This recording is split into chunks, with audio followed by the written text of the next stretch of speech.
Tiempo atrás, antes de que compartiera el mensaje del domingo pasado, he estado con una inquietud sobre la situación que está pasando el creyente hoy en día. Y quiero aclarar que el mensaje del domingo pasado no fue una despedida, porque me causó gracia que al terminar el mensaje todos me preguntaron que si ya me iba a ir. Bueno, dije que tantas ganas tiene que me vaya. Y le decían, no es una despedida, pero no había otra manera de poder realmente compartir esta despedida del apóstol Pablo en Mileto, ¿verdad? Con respecto a los ancianos de la iglesia de Éfeso, sino como una despedida, porque eso es lo que estaba haciendo literalmente, el apóstol Pablo.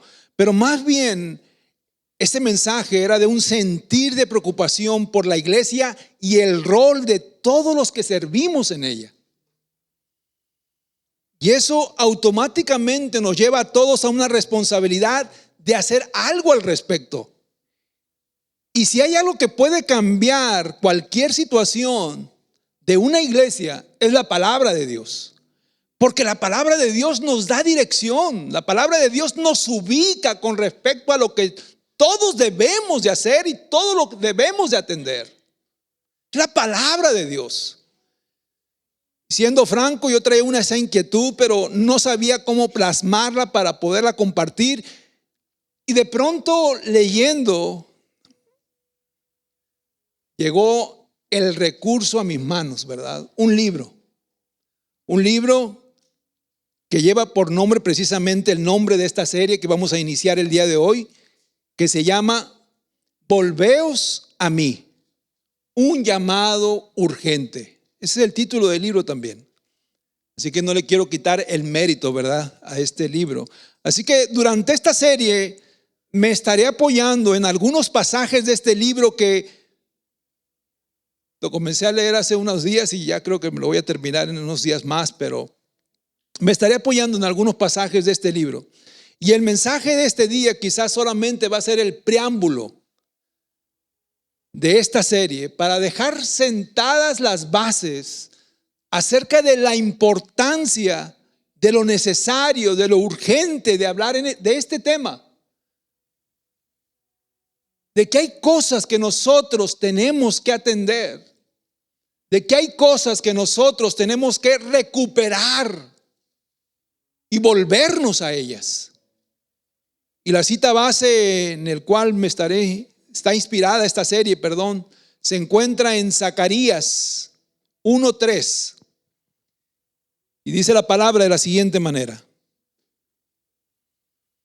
dile pues, así ha dicho Jehová de los ejércitos, volveos a mí, dice Jehová de los ejércitos, y yo me volveré a vosotros, ha dicho Jehová de los ejércitos.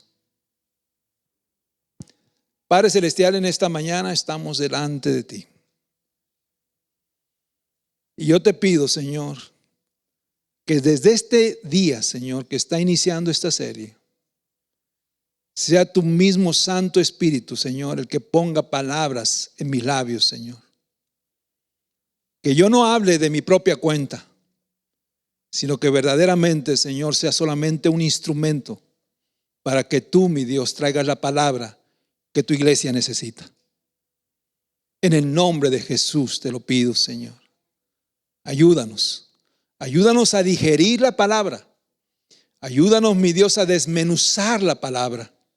Y que esa palabra, Señor, se quede en nosotros y que nos ayude, que nos edifique, Señor, para poder seguir adelante madurando en ella. En el nombre de Jesús te lo pedimos. Gracias, Señor.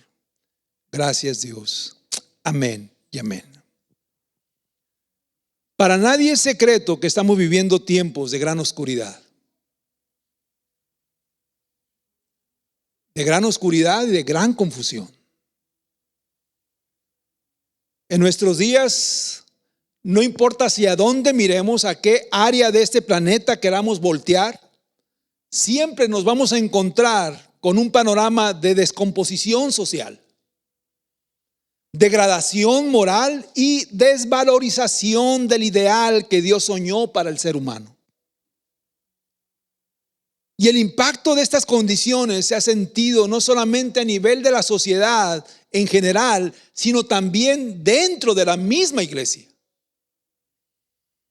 Y esta es una realidad que nosotros no lo tomamos desde un punto de vista, desde la exhortación de Dios para nuestras vidas. Porque la condición que se encuentra el mundo hoy en la actualidad es el resultado de nuestra negación y nuestra necedad de lo que Dios ya nos ha hablado con mucha anticipación. Los gobiernos que tiene una nación son puestas ¿por quién? Por el mismo pueblo. Y el mismo pueblo obviamente pone a sus gobernantes con respecto a sus ideales, con respecto a sus valores, sus principios. Y esas leyes que se han legislado en muchas de las naciones, obviamente da como evidencia dónde están ubicados nuestros valores. Y el Señor ha permitido esos gobernantes a un pueblo que obviamente ha ignorado lo que Él demanda, lo que Él pide. Legislando leyes que son totalmente antibíblicas, totalmente antimorales.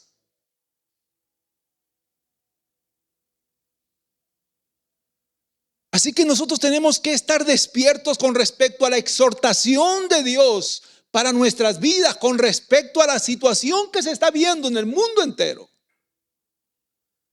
Las organizaciones misioneras han dicho que hoy los países que antes experimentaron un gran auge con respecto al crecimiento de las iglesias, están pasando hoy por un gran descalabro. Mucho de lo que vio la Alemania de Lutero, la Suiza de Calvino y la Inglaterra de John Wesley, pareciera que ha eclipsado en el abandono. Y países en donde la iglesia siempre ha sido restringida, hoy es un lugar en donde mayor número de conversiones está ocurriendo, como es el norte de África. Y Estados Unidos, el país en donde nosotros estamos, no se ha escapado de ese abandono.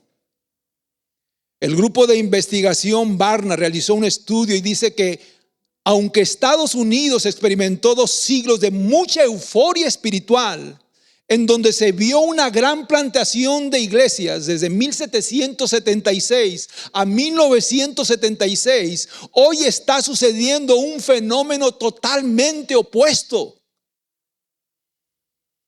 Y se calcula que 40 millones de norteamericanos que estaban presentes en sus iglesias hace 20 años, de una manera activa, de una manera recurrente, hoy solamente van 3 o 4 veces al año.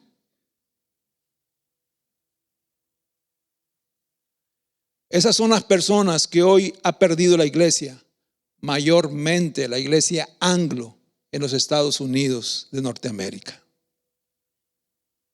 Hay estadísticas que se han hecho en los últimos 80 años y se habla de que hay más personas que se identifican como creyentes, pero sin asistir a una iglesia, que las que sí asisten. Y eso es totalmente antibíblico.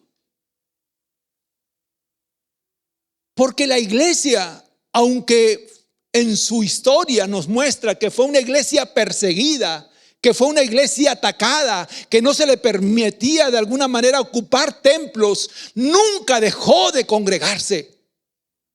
Siempre buscó la manera de congregarse. Porque Dios no habita en un templo hecho de manos. Tú y yo somos la iglesia y tú y yo somos el templo del Señor. Pero el Señor nos ha llamado a que nosotros nos congreguemos, que nosotros estemos unidos, que nosotros nos fortalezcamos los unos a los otros. En otras ocasiones yo te he dicho que si tienes algún tiempo, busca el libro Radical, que es de David Platt, y él habla precisamente de la iglesia perseguida en la China comunista. Y él dice de cómo las personas en lugares subterráneos buscan la manera de reunirse. Y no estamos hablando de que son iglesias, de que son templos, de que son grandes edificios. Estamos hablando de que esa es la iglesia. Esa es la iglesia.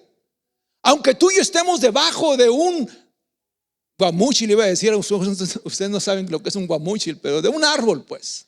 Aunque tú y yo estemos debajo de un árbol, somos la iglesia. Si ahí nos vamos a congregar, si ahí nos vamos a reunir, somos la iglesia. Y el creyente que verdaderamente sabe que es parte del cuerpo de Cristo, nunca va a dejar de congregarse y buscar obviamente a sus hermanos para estarnos fortaleciendo los unos a los otros. Pero últimamente está esa cultura y ha afectado obviamente al creyente y a la iglesia. Que yo soy la iglesia aunque no me congregue. ¿De dónde sacaron eso?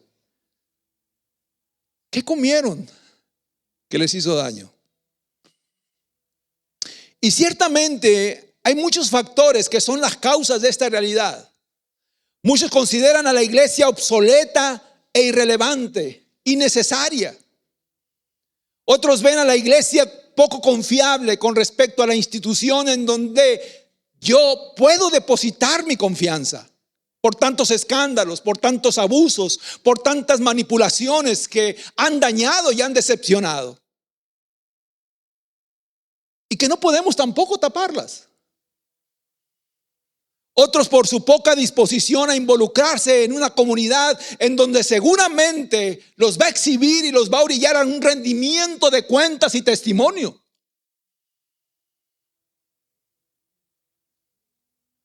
Pero la razón principal, según información compartida por Barna, es la pereza, la apatía, otras prioridades, desinterés, atracción más por las cosas que los hacen sentir relajados y sin compromiso. Y en mi opinión, estas razones que se usan para justificar el abandono de la iglesia, creo que solamente nos muestran el resultado del alejamiento de Dios que se ha estado experimentando cada vez más y más. Y la deplorable condición del creyente. La falta de madurez, la falta de compromiso y la búsqueda de excusas para no afrontar y aceptar su responsabilidad. Porque ciertamente, y yo lo he dicho aquí también en otras ocasiones, cuando ustedes ven que de repente se me bota la catota, que puede suceder en algún momento dado y que esté predicando otro evangelio, salgan corriendo de aquí, pélense.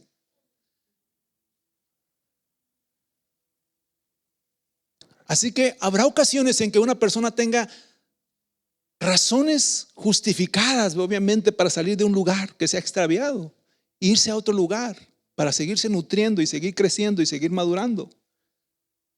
Habrá razones justificables, ¿verdad? Pero es importante realmente evaluar qué es lo que verdaderamente nos hace tomar decisiones precipitadas. ¿Es nuestra inmadurez? ¿Es nuestra poca capacidad de aceptar nuestras responsabilidades y decir, no es la iglesia, soy yo? No es la iglesia, soy yo. No es la hermana Laguna, soy yo. No es Ernesto, soy yo. Soy yo. Que debo de meterme en las manos del alfarero para que él me moldee y me ayude a seguir avanzando, porque la obra que el Señor comenzó en mí no está terminada. Tengo que entenderlo. Y hay muchas cosas que el Señor todavía tiene que tratar en mi carácter. Y a veces me va a poner personas, porque dice un pasaje en la palabra que fierro con fierro se ¿qué?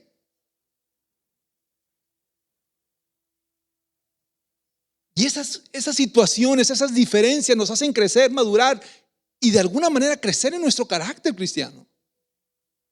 Pidiéndole al Señor paciencia, sabiduría, templanza, dominio propio. Ese es el carácter que va moldeándonos.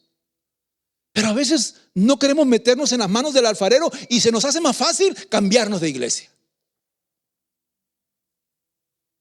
Como lo dije hace un momento, puede haber razones justificables, bien valoradas. Pero a veces es nuestra falta de responsabilidad, de aceptar que no estamos creciendo. En una ocasión le preguntaron a R.C., ¿cómo le dicen? A ver, ¿cómo? R.C. Sproul. Le preguntaron a R.C. Sproul cuál era el problema de las personas que abandonan la iglesia. Y él solamente respondió de una manera tajante: el problema es que no conocen a Dios. Y para alinear esta respuesta se refirió a un texto escrito por el profeta Oseas, el profeta que contrajo matrimonio con Gomer, la prostituta, y que ilustra la infidelidad de Israel hacia Dios. Oseas tuvo que predicar en uno de los peores periodos de Israel. Su ministerio lo desarrolló en un momento en que Israel estaba muy bien económicamente, pero en bancarrota espiritual. Y es en ese momento que Dios habla a través del profeta y le hace saber a la nación que su bonanza económica no representa una bendición de su parte, y que su muerte espiritual se estaba dando por falta de conocimiento del Dios de lo alto. Se habían olvidado de Dios, de su ley, y como consecuencia Dios decide olvidarse de ellos. Y Dios les hace saber los cargos a causa del fruto de su abandono. Miren lo que dice Oseas 4, versículo del 1 al 2. Escuchen la palabra del Señor, israelitas, porque el Señor tiene querella contra los habitantes de la tierra. La Nueva Versión Internacional dice: el Señor entabla un pleito contra los habitantes del país. Y en la Nueva Traducción Viviente dice: el Señor ha presentado cargos en tu contra, y estos son los cargos. Pues no hay fidelidad, ni misericordia, ni conocimiento de Dios en la tierra. Solo hay falso juramento, mentira, asesinato, robo y adulterio. Emplean la violencia y homicidios tras homicidios se suceden. Y en el versículo 6 el Señor le hace ver la consecuencia de ese abandono. Oseas 4:6 dice: mi pueblo es destruido por falta de conocimiento. Por cuanto tú has rechazado el conocimiento, yo también te rechazaré para que no seas mi sacerdote. Como has olvidado la ley de tu Dios, yo también me olvidaré de tus hijos. Y aquí es muy importante resaltar dos cosas en este versículo. El Señor le dice: mi pueblo es destruido por falta de conocimiento. Y otra cosa que dice: como has olvidado la ley de tu Dios, yo también me olvidaré de tus hijos. La nación entera estaba pasando por una decadencia espiritual a causa de haberse olvidado de Dios y de su ley. Y es la ley la que refleja su carácter. ¿Cómo nosotros vamos a conocer a Dios? A través de su palabra. Es su palabra la que refleja su carácter y su voluntad para nosotros.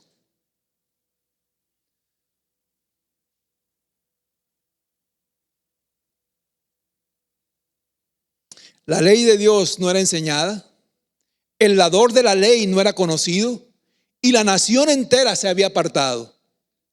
Hoy la iglesia atraviesa una de las peores crisis, sobre todo en Occidente, como consecuencia de un eclipse y abandono de Dios. Y cuando Dios se eclipsa, la familia paga las consecuencias, porque la iglesia simplemente es la recopilación de familias.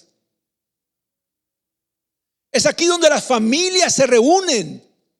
Y tiene mucho que ver el trabajo que se está haciendo en los hogares, donde cada sacerdote debe de estar haciendo un trabajo continuo para que la iglesia esté fortalecida y esté saludable. Desafortunadamente hoy hay un gran abandono con respecto a nuestras responsabilidades como padres, como guías espirituales de nuestra familia. Deseamos que nuestros hijos sean mentoreados por las entidades de educación que hay y por la iglesia. Mientras yo lo deje 8 horas en la escuela, puedo descansar. Mientras yo lo deje en la iglesia, puedo descansar. ¿Y dónde está mi responsabilidad? Tengo una responsabilidad, porque yo no puedo confiar en que la escuela me lo esté educando. Yo no puedo confiar en que la iglesia me lo esté instruyendo. Hay una responsabilidad mía como sacerdote del hogar para poder instruir a nuestra familia. Pero como nosotros abandonamos al Señor, el Señor también abandonó a nuestros hijos. No podemos pedir al Señor que haga lo que nosotros mismos no hemos sido capaces de hacer. Por eso es que el abandono del Señor, el eclipse de Dios, literalmente afecta a una sociedad, afecta a la iglesia, afecta a la familia.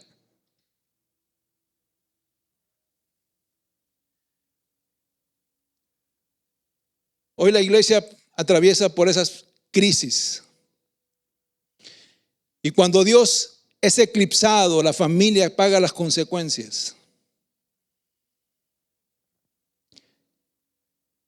Yo creo que para un padre no hay cosa más importante que nuestros hijos.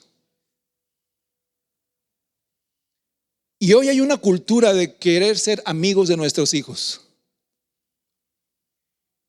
No, es que yo quiero ser amigo de mi hijo. Que él me vea como un amigo. No, tú no eres amigo de tu hijo. Tú eres su padre. Y tú tienes una responsabilidad con tu hijo. De guiarlo, de mentorearlo, de aconsejarlo, de darle testimonio. Y muchas veces ese consejo y esa instrucción no va a ser agradable a los ojos de tu hijo.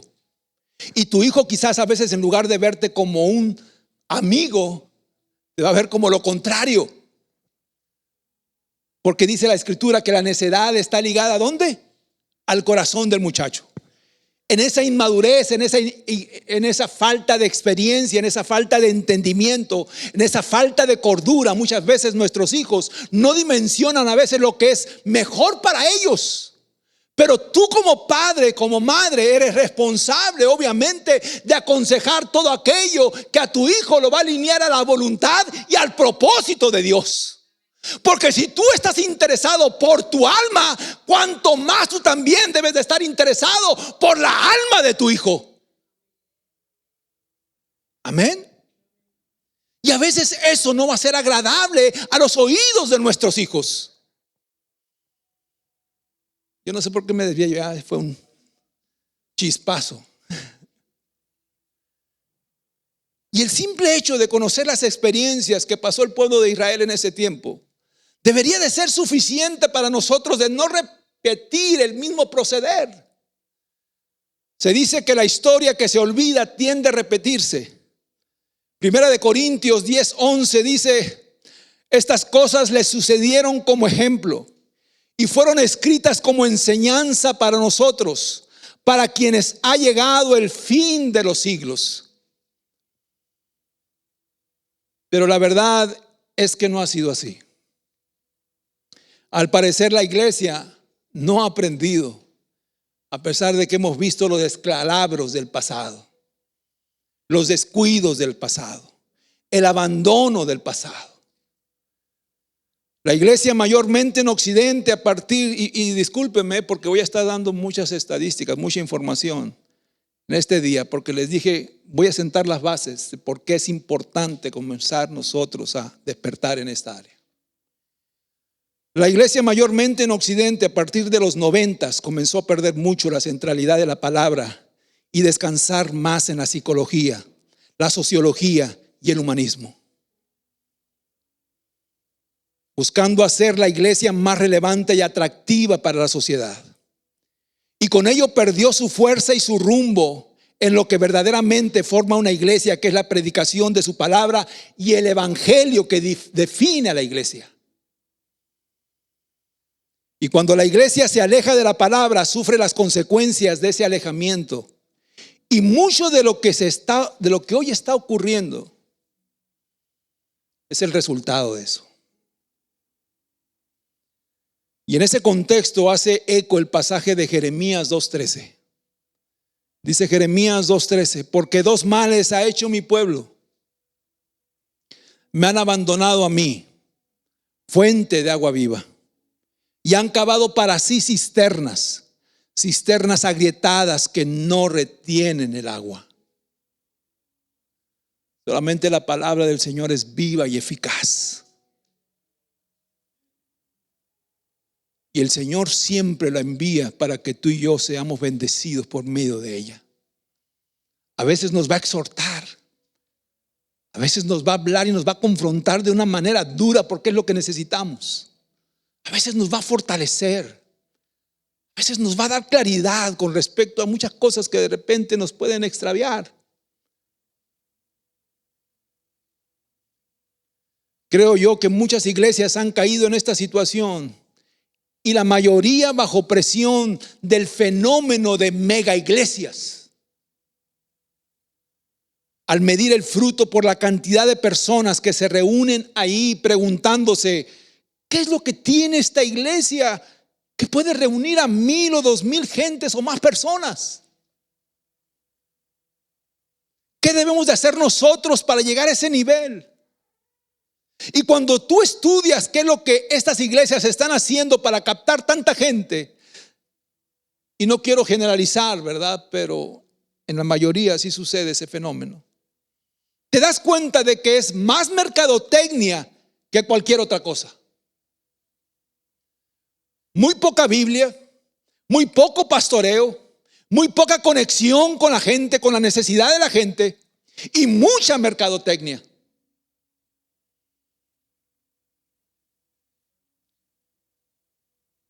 Cafés dentro de las iglesias, lobbies muy cómodos y espaciosos, escenarios con luces, una gran inversión en sonido y música y un personal con enfoque profesional para hacer sentir a todos VIP. Y no me malentiendas, creo que algunas cosas se pueden considerar y tomar en cuenta. De hecho, a nosotros nos gustaría tener un café aquí adentro. Ahí en la parte de atrás, ¿no? Donde yo no los vea, cuando estén sopeando la concha con el café. Creo que algunas cosas se pueden considerar. Pero tenemos que tener claro, iglesia, que todo eso, toda esa mercadotecnia, todas esas estrategias, no es lo que edifica la iglesia.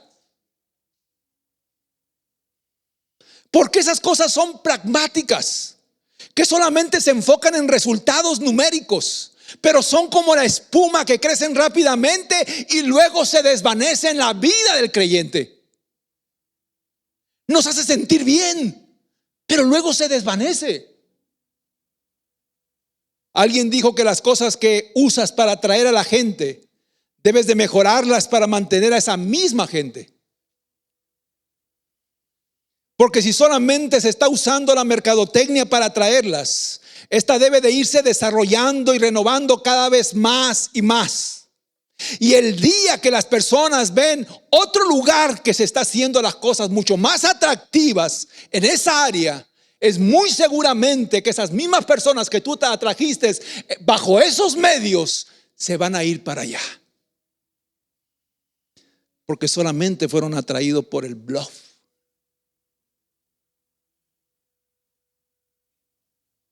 Y la verdad es que eso mete en presión a muchos pastores hoy en día, porque ven que esas mega iglesias hacen tamañas inversiones para atraer a un mercado que consume todo eso y están creciendo. Yo mismo te confieso que en algún momento yo caí en esa presión. Me declaro pecador. Hace algunos años caí en esa presión. Porque yo veía que otros lugares crecían y nosotros no crecíamos. Y decía, bueno, ¿qué está pasando? Incluso hace unos años atrás tuve la oportunidad de escuchar a una persona que tiene una iglesia muy grande en Las Vegas, 5,000 personas más o menos.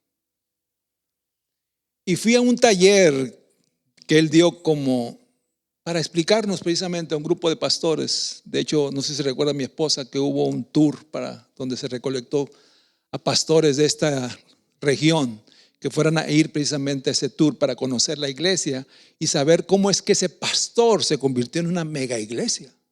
¡Wow! Y yo, como borrego que quería crecer, pues fui ahí.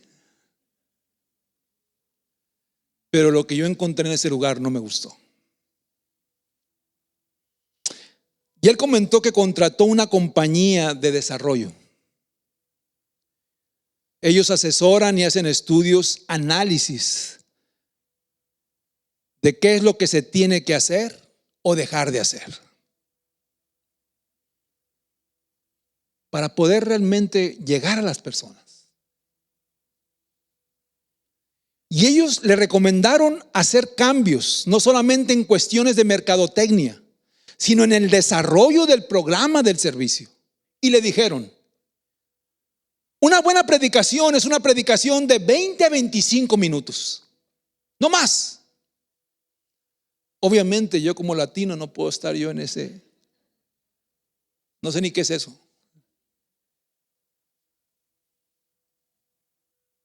Y la predicación debe de ser extremadamente práctica,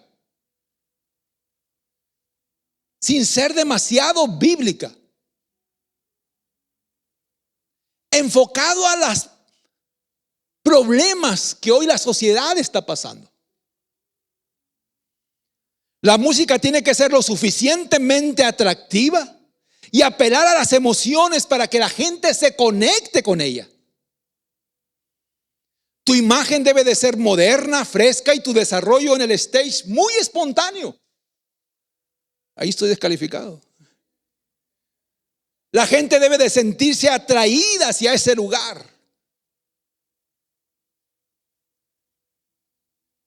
Y si haces esos cambios y esas sugerencias que te estamos dando, vas a crecer. Y el pastor lo hizo y el pastor creció. Pero mi pregunta aquí: ¿qué tiene que ver eso con el evangelio? ¿Qué tiene que ver eso con la centralidad de las escrituras? ¿Qué tiene que ver eso con el discipulado y el equipar a las personas con las enseñanzas del evangelio? Y lo triste es que muchas iglesias han sido influenciadas por ese movimiento, pero lo más triste es que muchas de esas iglesias, las que experimentaron un crecimiento como la espuma, de una manera exagerada, como lo fue Hillsong, Willow Creek, Harvest, que son las iglesias que crecieron con mucho implementando esos cambios, no han podido sostener, mantener, formar ni discipular a la gente que trajeron con esas herramientas. Porque la gente se acostumbra a tener una relación con el Señor no basada en las enseñanzas de las escrituras, no basada en el evangelio, ni en lo que Dios nos pide por medio de esta verdad, sino basada en lo que yo experimento, en lo que yo siento y en lo que a mí me gusta, en lo que me hace sentir bien. Y cuando ya no me siento bien en ese lugar, solamente dejo de consumirlo como si fuera cualquier otro tipo de servicio y me voy a otro lugar. ¿No me gusta el wifi de aquí de esta iglesia? Me voy a otro lugar donde haya wifi de verdad, bueno, como si fuera un servicio.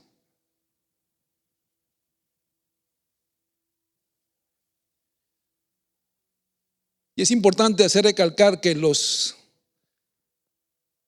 principales de esas mega iglesias que ahorita comenté terminaron tropezando en pecado de inmoralidad, precisamente capturado por una falta de entendimiento con las escrituras.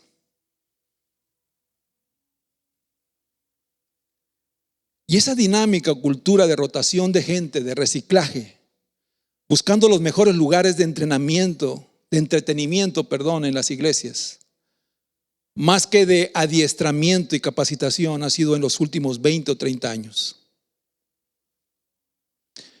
Hoy hay una epidemia de narcisismo e individualismo que ha afectado a los creyentes de una gran manera, en donde las personas vienen y consumen con una expectativa de ¿qué me ofrece a mí esta iglesia?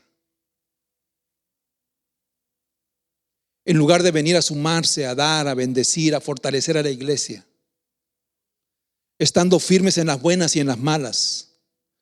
Winston Churchill decía que las personas quieren ser más importantes de lo que quieren ser útiles. Y en la obra todos servimos de una manera unida y con expectativa de lo que Dios hará para su gloria, no para la nuestra. Y es por eso, por lo que la ausencia de la presencia de Dios explica la condición de desorden, la falta de respeto a lo que es sagrado, la inmoralidad y la falta de valoración de lo que realmente es la iglesia. Y cuando hablo de la ausencia de la presencia de Dios, no me refiero a la presencia de señales sobrenaturales en medio de la iglesia.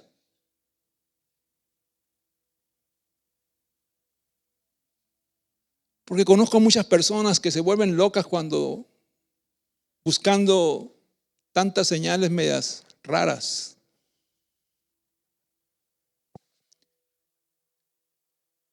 Por hablar en lenguas, por saltar, por darse marometas, por brincar, todo eso. Pero no se vuelven locas por pedir al Espíritu Santo que les dé un espíritu de servicio, de dominio propio, de mansedumbre, de templanza, de amor por los demás, de amor por su iglesia.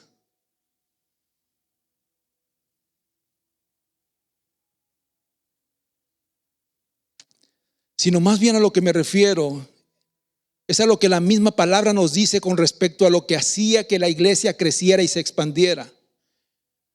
La iglesia era de un solo sentir y un corazón, y donde existía una unidad inherente. Pero sobre todo había entusiasmo por la palabra. Jerusalén completa se llenó de las enseñanzas de los apóstoles, a pesar de ser ellos amenazados y presionados para no hacerlo. Hechos capítulo 5 nos habla precisamente de cuando Pedro y Juan, por estar predicando el evangelio, por los mismos sacerdotes, por el mismo concejal de ese lugar, fueron echados al calabozo juntamente con los apóstoles. Y dice la escritura que un mismo ángel bajó y los liberó y los sacó de esa prisión. Y les dijo: vayan a la sinagoga, vayan al templo y sigan enseñándolo y sigan diciéndole al mundo lo que es la verdad para ellos.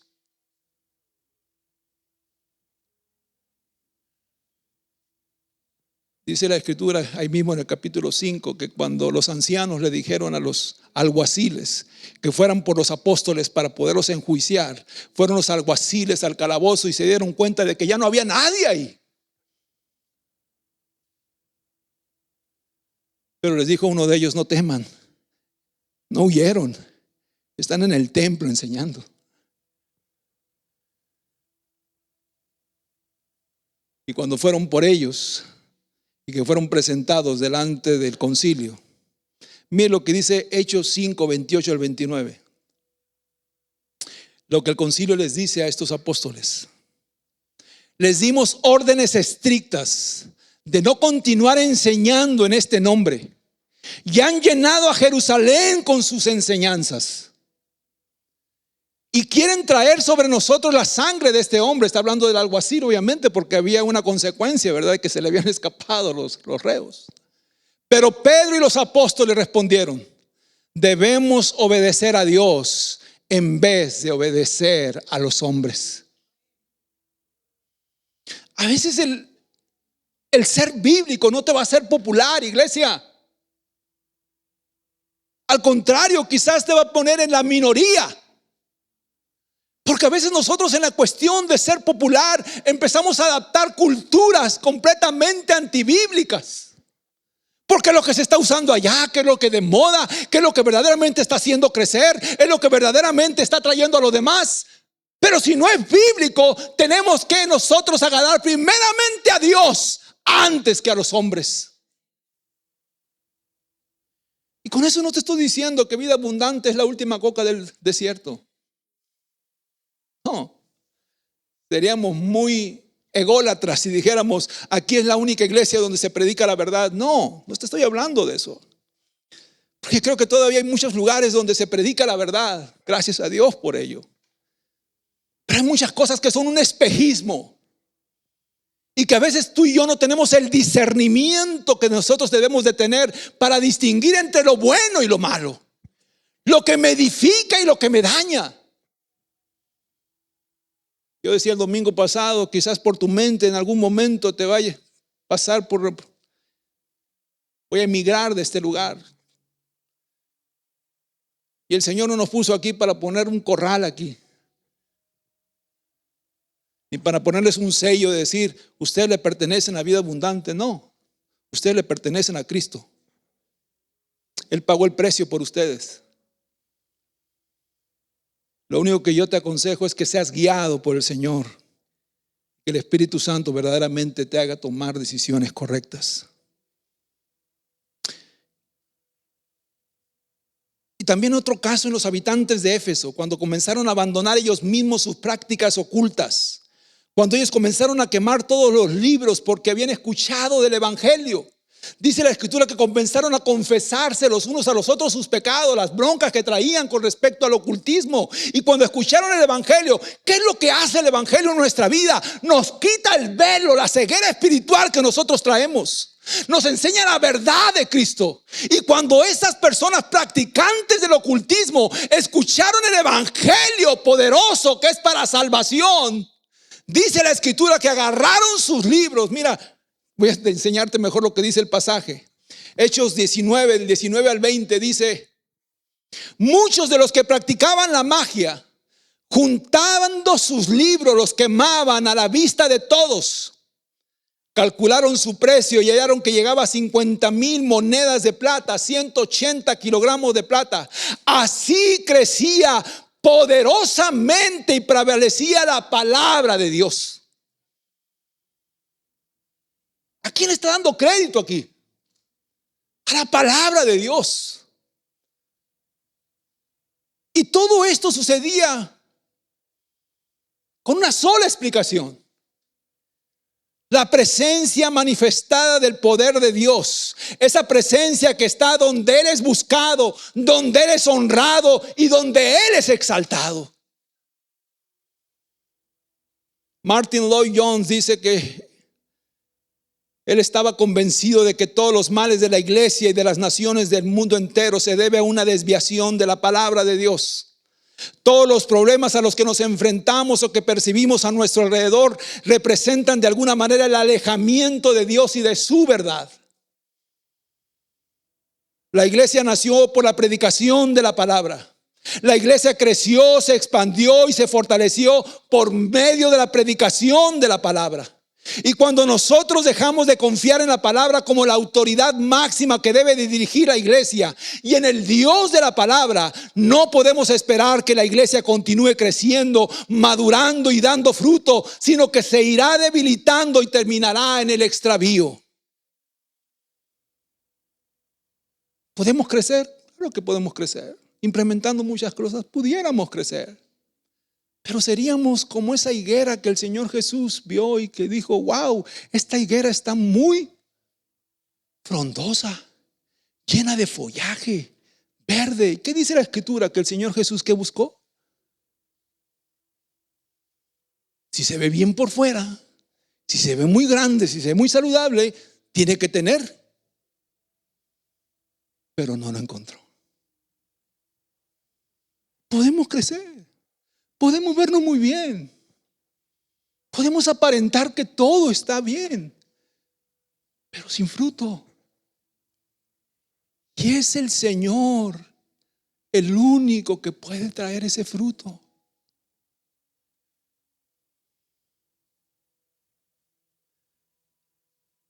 Romanos 1:28 habla precisamente de ese abandono también de Dios hacia una humanidad que continuamente lo rechaza a Él. Dice el versículo 21 de Romanos 1 que aunque conocían a Dios, no lo honraron. Y el versículo 28 dice: y así como ellos no tuvieron a bien al reconocer a Dios, Dios los entregó a una manera depravada para que hicieran las cosas que no convienen. Como dijo alguien en el pasado, el problema de esta generación no es que haya perdido la fe, sino que ha perdido la razón. Porque cuando Dios se aparta del hombre a causa de su necedad, la razón del hombre se marcha con Dios. La falta de la luz de Dios y la consecuente pérdida de la razón no le permite al hombre de hoy ver las consecuencias que estamos viviendo a causa de un eclipse y un abandono de Dios. Es importante que como iglesia podamos discernir los tiempos que estamos viviendo y dar respuestas bíblicas a lo que hoy nos está tocando mirar: el desorden, la manipulación, las corrientes totalmente antibíblicas, la doble moral que se está viviendo dentro de la misma iglesia, la falta de integridad. Y si es posible, en lo que a nosotros nos corresponda, ayudar a que otros puedan volverse nuevamente y mirar la luz que solamente está en Cristo. Y que solamente la centralidad del evangelio nos puede llevar a la verdad. Si somos sabios y entendidos y conociendo lo que ha sucedido en otros lugares, podemos prevenir, iglesia. Podemos estar en guardia. Porque hasta donde yo sé, Jesús le hizo una declaración a Pedro donde dice: las puertas del infierno, las puertas del Hades, de la muerte, no prevalecerán contra la iglesia. La iglesia verdadera dará la batalla contra el reino de las tinieblas hasta el final. Hasta el final. La iglesia verdadera. Y para ello debemos de ser una iglesia fortalecida, entendida en la palabra, con discernimiento espiritual y conocedora de que debemos de pelear la buena batalla sin dar treguas. No podemos bajar la guardia y debemos de pelear hasta el final. Tenemos la gran ventaja de que el Rey del universo, de que el Todopoderoso está con nosotros. Y si Él está con nosotros, ¿qué o quién puede estar contra nosotros? La cultura, la sociedad, las influencias.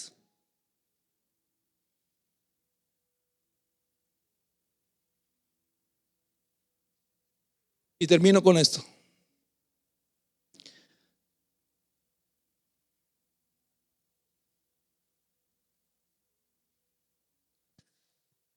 Jehová es nuestro buen pastor. Y el buen pastor su vida da por las ovejas. Lo que a nosotros nos corresponde es agudizar nuestra mirada y nuestros oídos a la voz del buen pastor. Nuestro buen pastor. ¿A dónde nos quiere dirigir nuestro buen pastor? Porque en este mundo se están escuchando muchas voces. Muchas voces. Hazte para acá. Haz esto así. Guíate por esto. Inclínate por esto. Pero cuando nosotros sincronizamos bien nuestros oídos y nuestra mirada, escucharemos a nuestro buen pastor y nos dejaremos guiar por nuestro buen pastor. Y Él siempre nos llevará, siempre, a un lugar seguro. Segunda de Crónicas 7:14.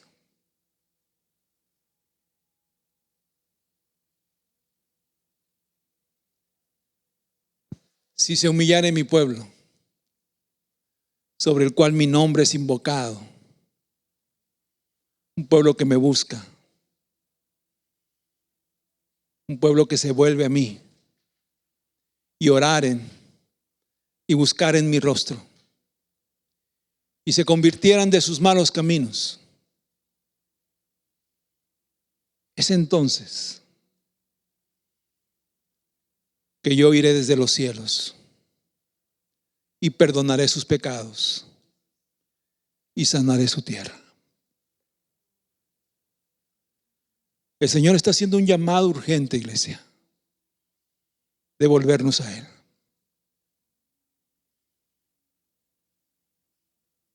En el camino quizás nos hemos desviado.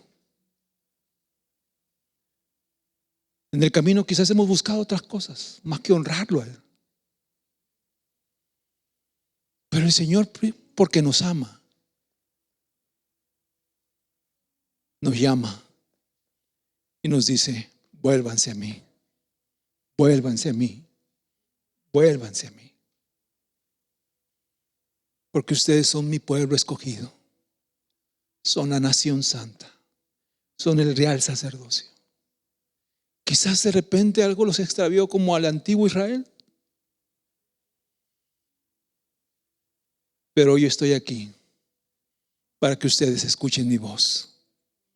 Y no hay otra manera de escuchar la voz de Dios sino por medio de su palabra. Amén. Él nos habla por medio de su palabra. Padre Celestial, en esta mañana te damos gracias.